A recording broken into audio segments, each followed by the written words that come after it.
La CAM i el model de... I si voleu separem un poc la informació. I la Caixa d'Estalvis és un...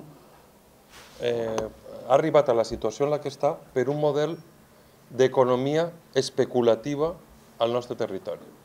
Quan el senyor Francisco Camps diu de la politització de les cajas de ahorros és un sarcasme, perquè Francisco Camps ha polititzat les nostres caixes d'estalvis, ha polititzat la CAM.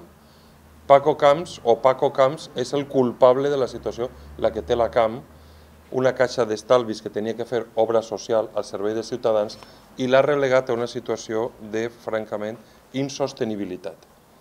Un model d'avarícia, falta de control, un pacte del PP i el PSOE en les Corts Valencianes per a designar els seus representants en la Caixa d'Estalvis, que és una vergonya que no hagin dimitit ja els directius de la CAM, i nosaltres des de Compromís direm claríssimament que no són els ciutadans els culpables de la seva incapacitat de gestió, de la seva opacitat i de la falta de rigor i d'un model d'avarícia i d'especulació en la nostra terra.